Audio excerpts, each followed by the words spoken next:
Doing a little section 4.1 today, graph translation theorem. On the front page of your packet, I have all those posters from my wall right there for you just to look back on so you know what their parent functions are if you are away from class. And I also have the old-fashioned purple note card from Algebra 2. Purple note card was a 4-step process.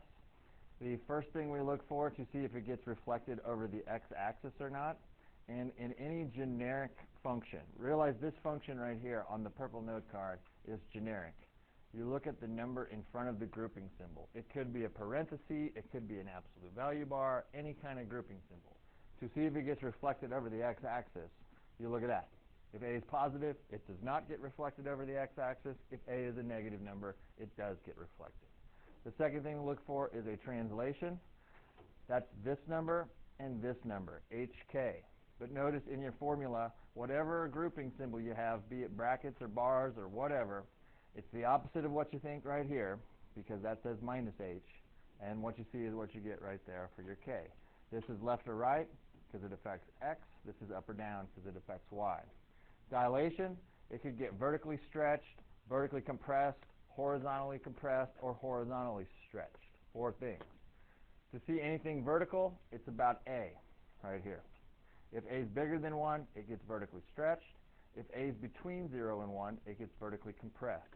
I always tell people to use their hands to figure out what that means. Pretend you had a blob of clay right here, and you want to vertically stretch it. So wouldn't that mean do this to it, correct? What happens to that piece of clay? Does it get fatter or skinnier if you vertically stretch it? Skinnier. If you vertically compress it, doesn't it get fatter, correct? That's all about a value. Vertical stuff is the a value. It could also get horizontally compressed or horizontally stretched. That's about this b value right here, which is the coefficient in front of x inside those grouping symbols. It's got to be inside the grouping symbols. And if it gets horizontally compressed, again, pretend you had your chunk of clay, but you horizontally compress it, wouldn't it get skinnier that way, correct? If you horizontally stretch it, it gets fatter that way. So using your hands is not a bad thing to realize what it should look like. And then the final 4th step, which we did very little of, but we still did do it, was if it gets reflected over the y-axis. That's looking at that b value again. And if that number right there in front of x inside those grouping symbols is negative, it gets reflected over the y-axis. So let's go to our second page and try number 1. I got 2 little axes already made for you, so we don't have to take our time drawing those things. The first thing I want us to do is graph the parent function. This is the parent function, y equals x cubed. Again, you have that printout if you can't see the wall, like you're at home or something, but the cubic, it's the snake.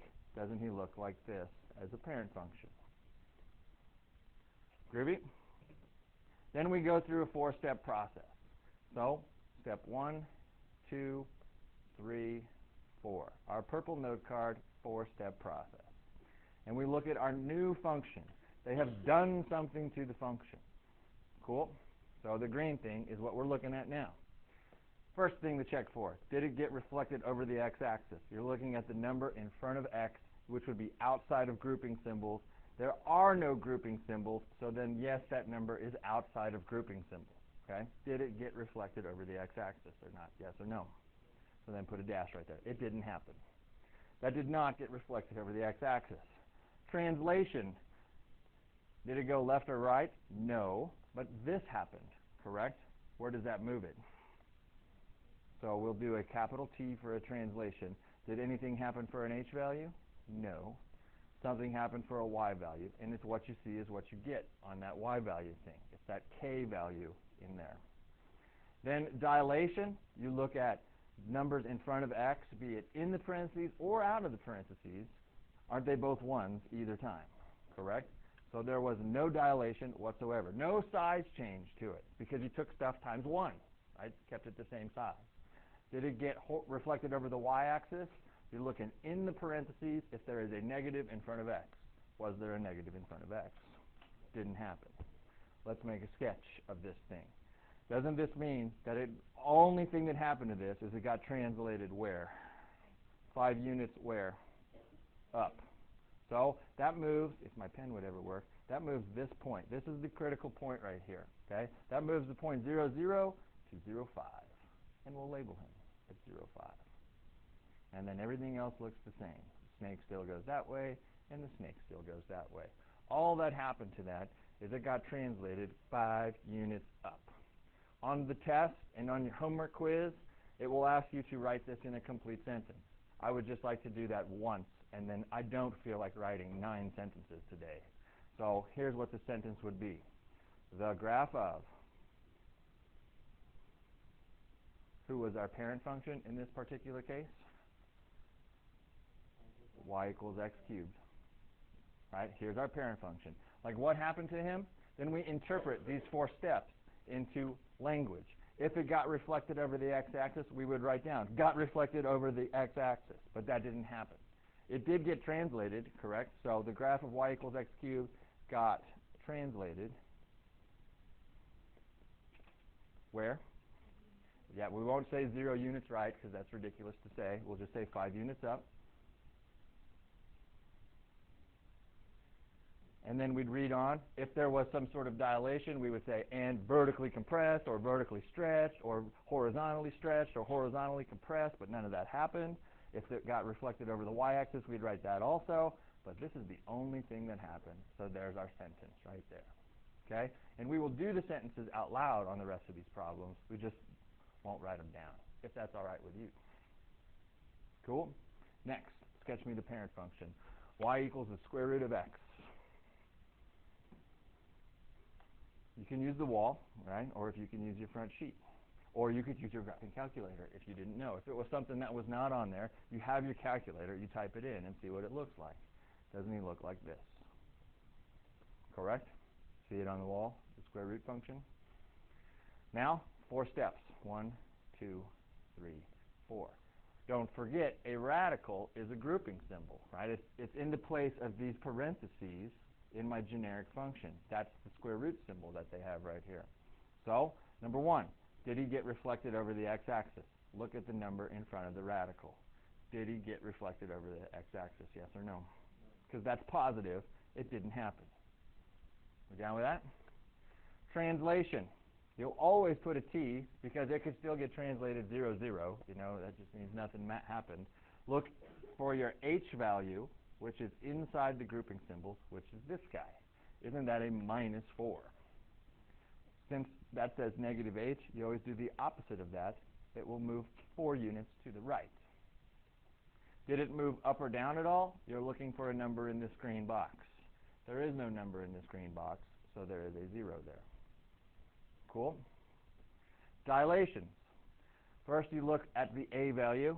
If it's anything other than 1, there was some sort of vertical dilation. This A value is a 1, so it did not get vertically stretched, nor did it get vertically compressed. Then you look to your B value. Your B value is this purple number. It's the number in front of X inside the grouping symbols. If he is anything other than 1, there was some sort of dilation. There was no dilation horizontally, so nothing.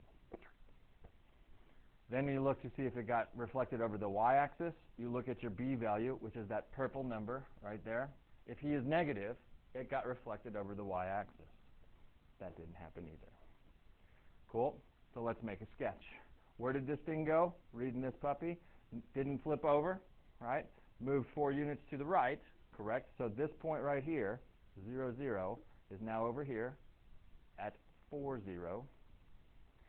Didn't get any fatter or skinnier, and it didn't reflect over the y-axis either, so it will still be pointing the same way. How do we feel about that? Cool. Cube root of x. I don't have him. You don't have him. So how do I figure out what he looks like? I go straight to this. Cube root of x. How do you type in cube root?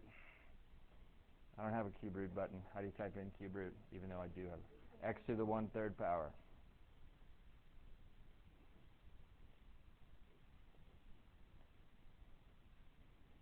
Then zoom 6 him.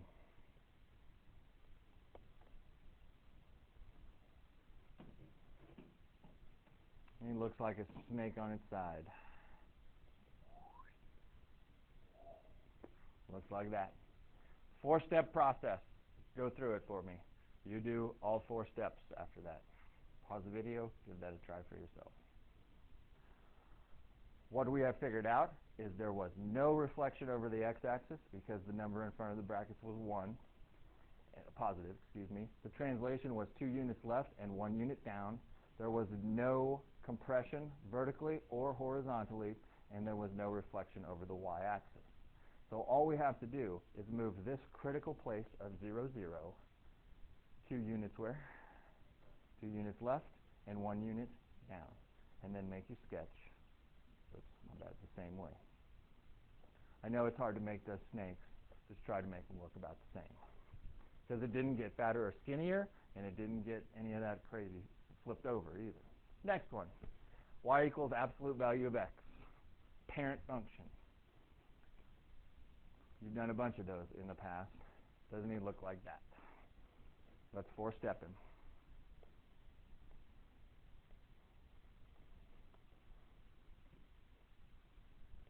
Did he get reflected over the x-axis? Let me do my cool color thing again, just for the last time. Red, blue, and pink. Did he get reflected over the x-axis? What am I looking at? Which color? Green. Did it happen? That's positive, correct? So, didn't happen. Translation is 2 colors, blue and pink, put together. When it comes to the blue, is it what you see is what you get, or is it opposite? So that'd be a 2, and this would be a what you see is what you get is a 1, correct? Dilation is either green or red. Green does vertical. Was there vertical dilation? Nope, because that's a 1. Was there horizontal dilation? Nope, because that's a 1. So nothing happened. Step 4 was reflect over y-axis, looking at the red thing. If he is negative, it happened. It didn't happen. So quick sketch. This thing moved 2 units right and 1 unit up. Put the ordered pair and make the V the same size. Awesome. Pretty plain Janers. Now we get crazy. This is your hyperbola. Again, you could always graph it on your calculator to see what it looks like. Those things will be there. I'm not going to cover those up. You just won't have this note card. You need to know your 4-step process. So, hyperbola looks like this. And do you also realize that there are asymptotes involved with that hyperbola at the x and y axis? I won't sketch them on my parent function, but I will sketch them if that thing moves or not. The thing is, it doesn't quite look like this. So here's my color system again.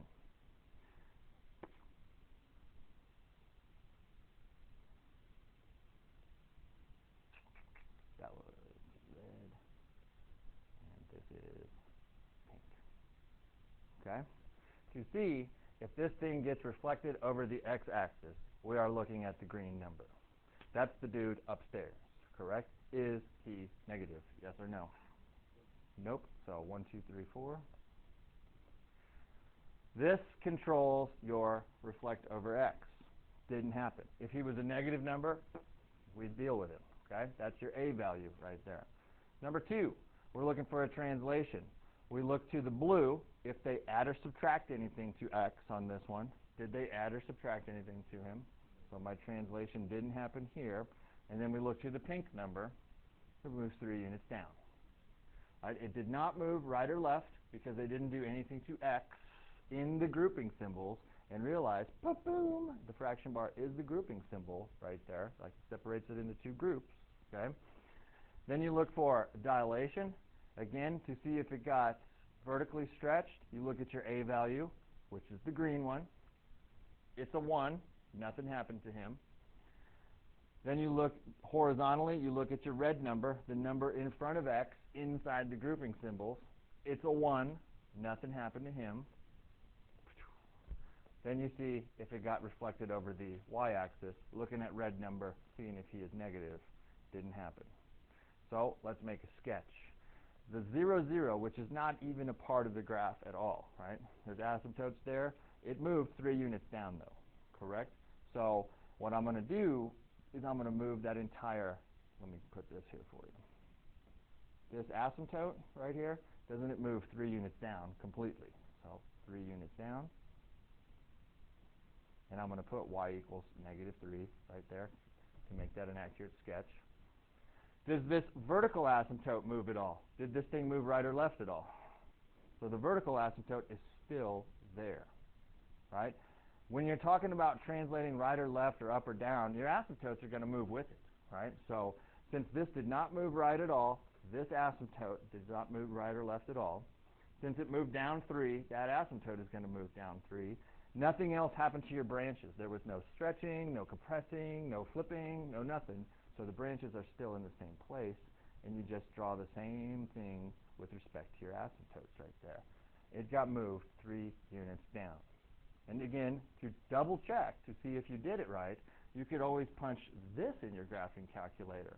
The difficult thing is you got to know how to punch that in correct. You got to put 1 divided by x in parentheses, then subtract 3 from that, and you'll see that that's the same graph right there. So the graph of y equals 1 over x got translated 3 units down, period. Cool? Try this one. Let's sketch him again.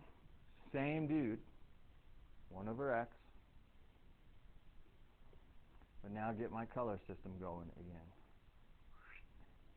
Green, red, blue, and pink. And let's try 4 steps.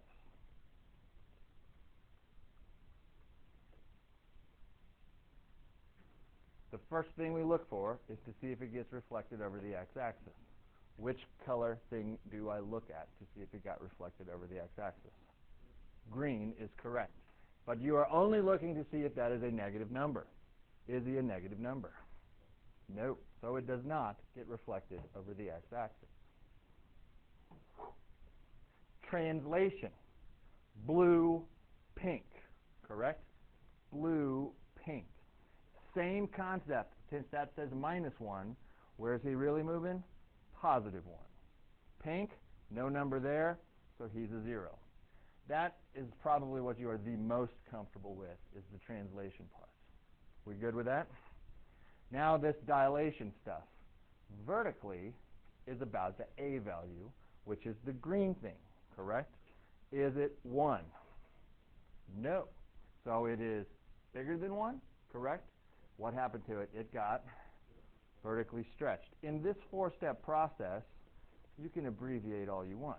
Vertically stretched by a factor of, I just put times, what was the factor? 2. In your sentence that you write, you do not abbreviate. You'll say it got vertically stretched by a factor of 2. Cool? Was there any horizontal, though? We have to double check that.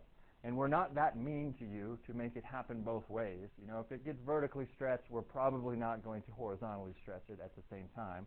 But we would look at the red number again. If he's not 1, there was a horizontal dilation, which realize that can happen. We're just not that mean to make that happen in both cases. So no horizontal because he's a 1. Did it get reflected over the y-axis, though? Who do you look at again, color-wise? The red one. All you're looking at to see if that's negative. And it is not negative, so no reflection over the y-axis. Cool? Asymptotes. Since there's a translation, they have to move. Which one moves? The vertical asymptote or the horizontal asymptote? Vertical. Moves 1 unit right. So please put x equals 1 right there to tell me that that's where that's at. The horizontal asymptote did not move up or down due to the fact that there was 0 moving of up or downness. Okay? Branches, since there was no flipping over, either vertically or horizontally, they're in the same place, correct? The thing is, they got vertically stretched by a factor of 2. So it is just a sketch, but realize it should be skinnier. It's hard to tell. Very hard to tell. But with parabolas and absolute value v's and stuff like that, you can make the stretch look a lot more obvious. It's hard to tell with a hyperbola how that really stretched in a little baby sketch like that. Okie dokie? The sentence does all the explaining. Sweet. Give that one a try for yourself. Do the 4 steps and we'll make our final graph together.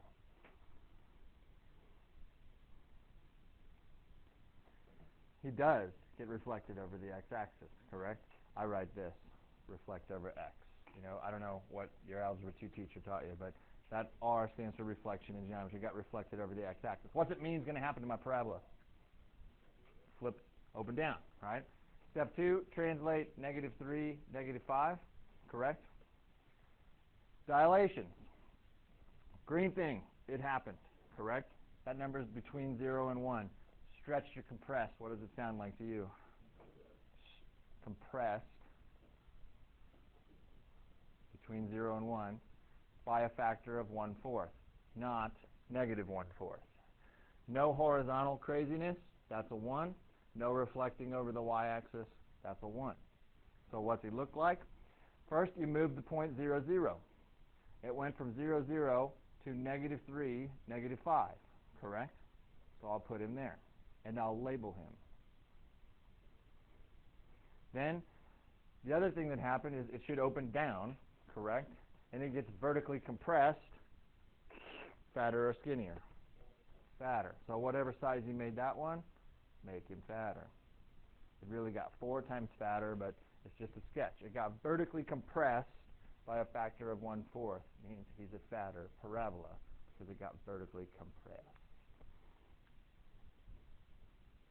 Good? Not good? Yes? No? Cool. All right. Next. Same thing. 4-step me and meet back with the video.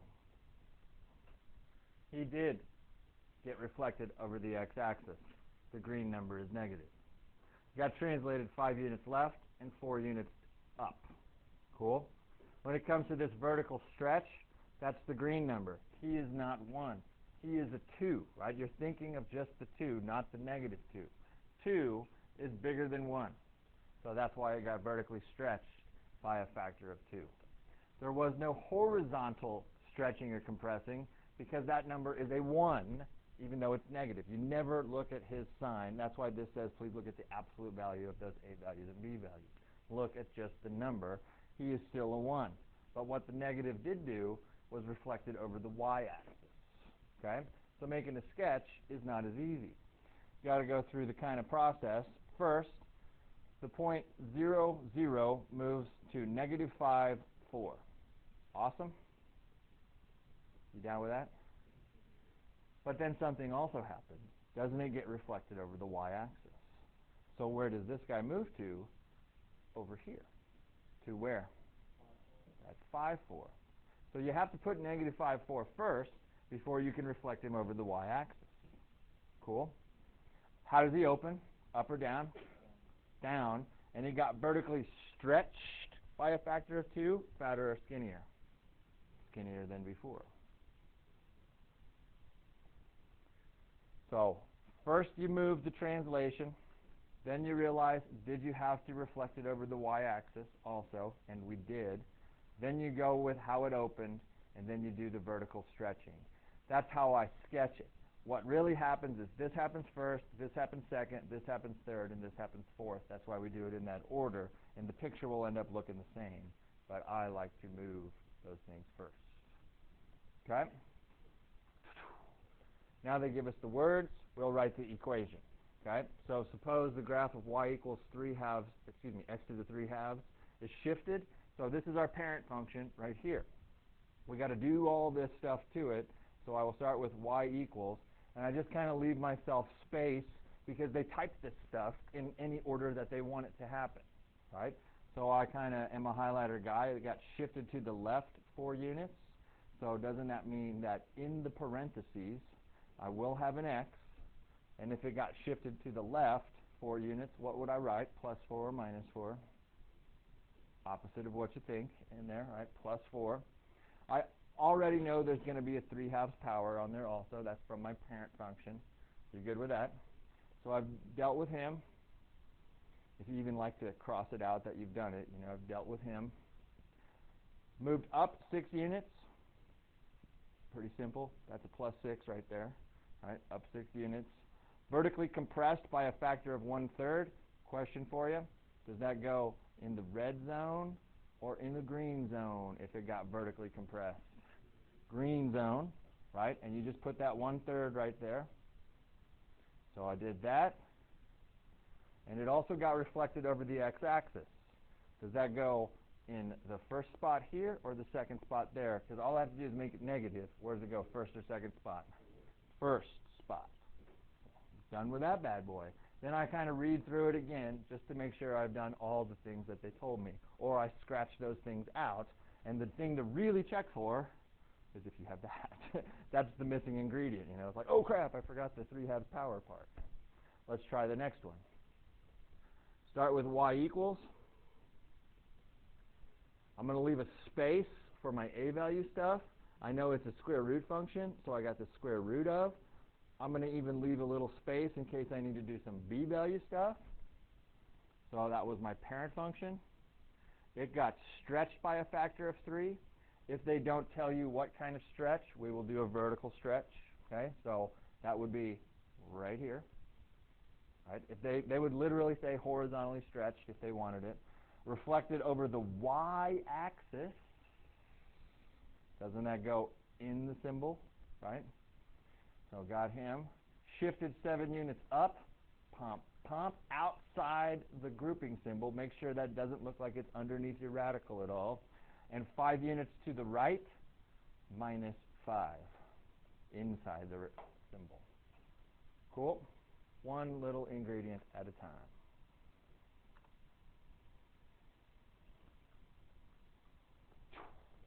Even and odd functions. Not going to do a whole lot with them, just kind of talk about them.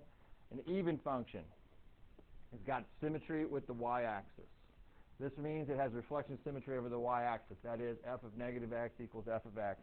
In FST, you went way into this stuff. We are not going way into this stuff.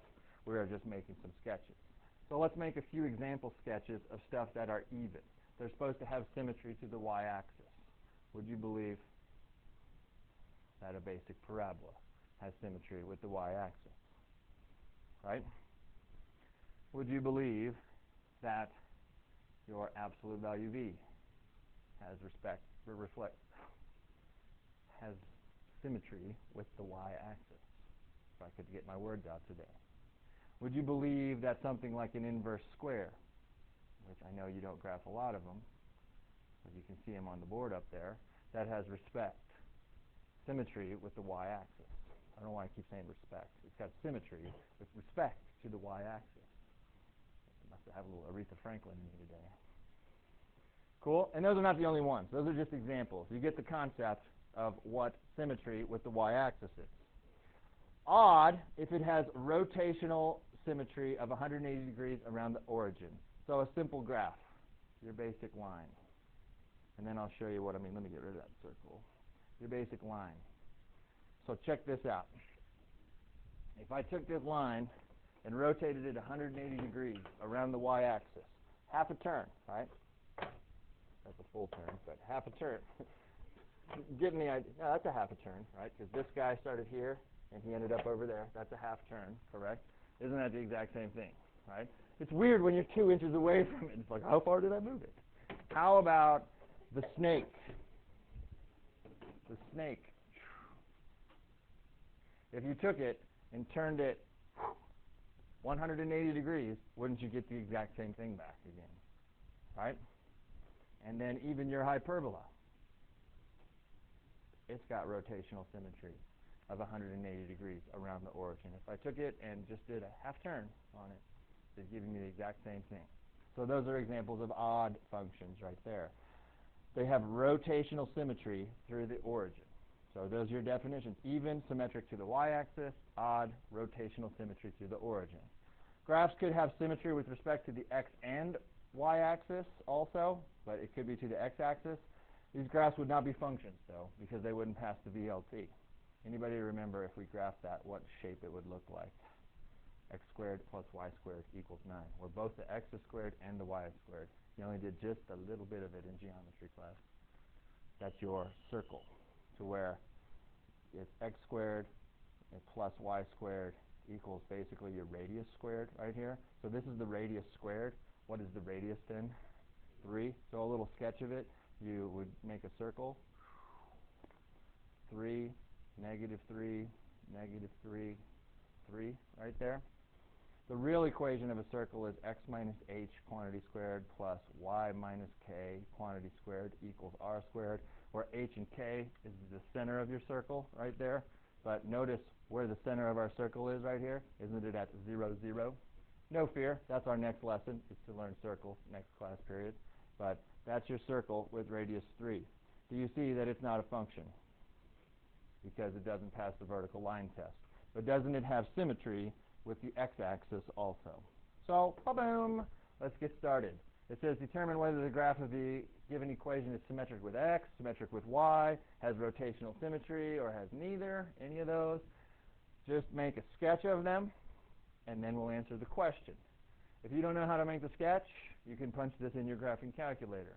But that was the whole point of the first side that we did, is do you know what the absolute value function looks like, yes or no? And do you see where it moved to? What happened to it? Didn't it move 5 units down? So the rough sketch would look like this. Correct? That's all that happened to it. It didn't reflect, it didn't flip over, it didn't do anything. The only thing that happened is it moved 5 units down. Let's see if it's even. Does it still have symmetry with the y-axis? Yes or no? So he is even. How come? Because there's symmetry with the y-axis. That's 1m. Symmetry with y-axis is what I need you to write. Is he odd? Because things can be even and odd at the same time. You know, does it have rotational symmetry around the origin? If I flip that over halfway, would it look the same? Yes or no? If I took him and went, would it be the same thing? Not even close. Not even close. So it's not odd, so it's just plain old even. Cool? Down with that. This parent function, isn't he an absolute value guy also? Where did he move? 2 units where? Right. So isn't that V vertex right here now? It still opens up. And what you have to look at is the sketch that you made. Is the sketch that you made symmetric to the y-axis? Yes or no? No, it's not. So it is not even. It is not odd either, because if you rotate it 180 degrees, it ain't happening. This is a plain old neither. Neither. And then no symmetry listed is the thing that we'll say. It was not symmetric to x, it was not symmetric to y, it was not symmetric to the origin with rotational, so no symmetry listed. Because we moved him away from the y-axis, it didn't happen. Let's try again. If you don't know what he looks like, then we better punch him in our calculator. This is not the square root function totally to its fullest, because isn't that getting squared inside of there also? So let's punch him in. It's y equals the square root of x squared, what was it, plus 3 or minus 3? Plus 3. Zoom 6 him. And he looks like that. Cool. He looks like that. So I'll make a rough sketch of him.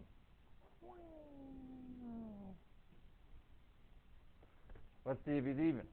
Does that look like it's got symmetry with the y-axis?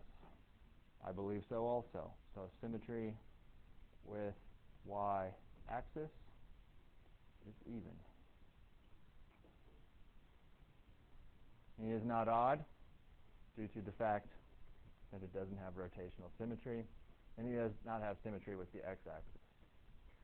14, that cubic, you can't do your purple note card trick to it because it's also got some x to the first in there also. Graphing calculator is your bailout. Graph him, see what he looks like. Y equals, make sure you put that 1/2 in parentheses. X to the third. X goes outside the parentheses when you're doing that. Oops. Minus x, and zoom 6.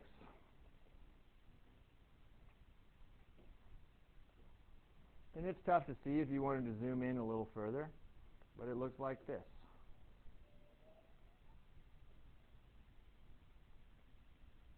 It's got that little hump coming up, goes through the origin again. Booyah. Let's see if he's even. Does that have symmetry with the y-axis? Everything on one side exactly the same as everything on the other side on the y-axis? No. Let's see if he's odd. If you flip him around 180 degrees, would you get the same thing? Yes. This guy is odd. It's got rotational symmetry of 180 degrees around the origin. Or just say 0, 0 if you want to. Rotational symmetry. Rotational, I just abbreviated ROT, R-O-T. Rotational symmetry around the origin. 5 over x. I could make a rough sketch of that in my brain, but again, I have more experience than you. That's a plain old hyperbola, but instead of 1 over x, it's 5 over x. What does the 5 have to do with?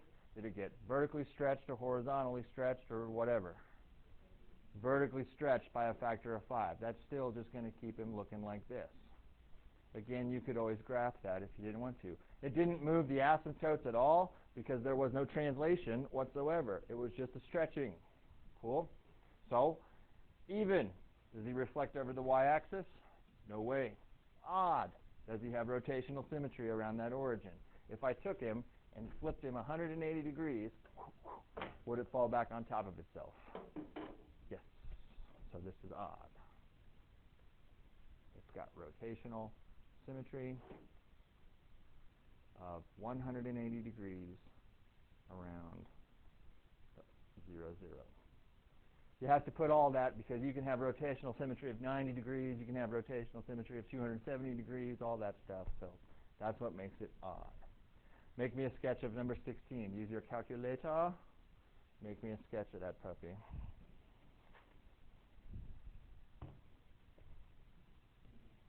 Yes or no? Similar to that? Even? No? No symmetry over the y-axis. Odd? Nope, you can't flip it over. Reflection over the x, is there symmetry over x? So this is neither, because there's no symmetry listed. Awesome handwriting I have. My handwriting is just not that bad when I try to take my time and write.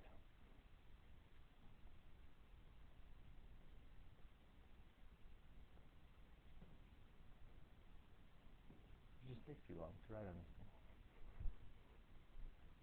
Pretty. Next one. Woo! Uh-oh. I don't know what that looks like. And for me to be able to type it in my graphing calculator, which variable has to be all by itself? So let's get y all by itself. First, I'm going to switch things around. Use the old symmetric property. Because I like when the y stuff is on the left and the x stuff is on the right. All I did was change sides. You good with that? First move I would do is divide by 3. Down with that? Now how do I get rid of the squared? Square root. Problem. Plus or minus. Plus or minus the square root of x over 3 cubed. So how do you punch that in your graphing calculator? You have to have 2 parts. You have to have the positive part, and then you have to go down to a second line and have the negative part. To get it, you need to have both parts. There was plus or minus, so 2 different functions altogether. So let me move this over a bit, stretch him down, and graph both of those things. Clear this out. The first one is in green.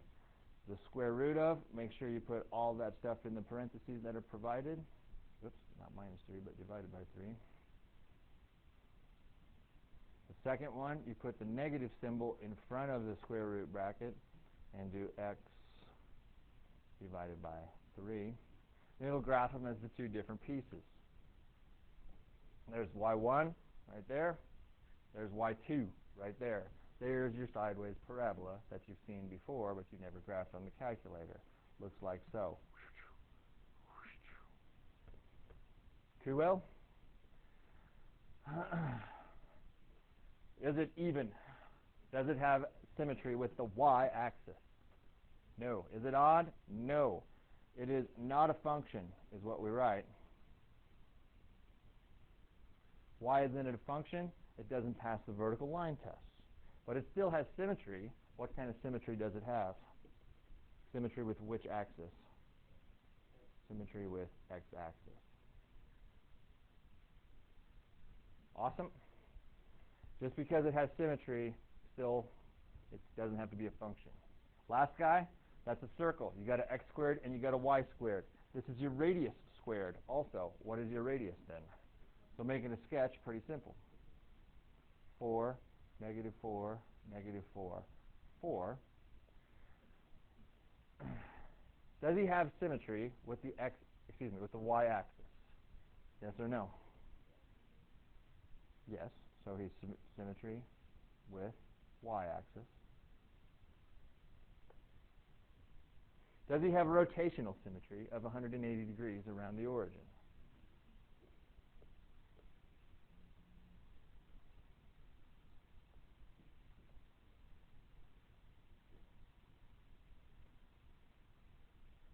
Is there any other symmetry that this has? It's got symmetry over the x-axis, you say? Would you agree with that? It's got all three for it. The only time that happens is when the vertex is at 0, 0, when you get all three, because that's how it gets the rotational symmetry around 0, 0. It could still have reflection or symmetry with the y-axis if it moved up or down or anything like that. How would you graph this on your calculator? You got to solve for y again. So y squared equals negative x squared plus 16. You down with that? Right? Then you do this. You square root both sides. Just keep all that junk underneath there. Don't worry about trying to square root. You got to square root the whole side. Then you split it up into two functions, the positive version and the negative version, and you'd graph it and you'd get that circle.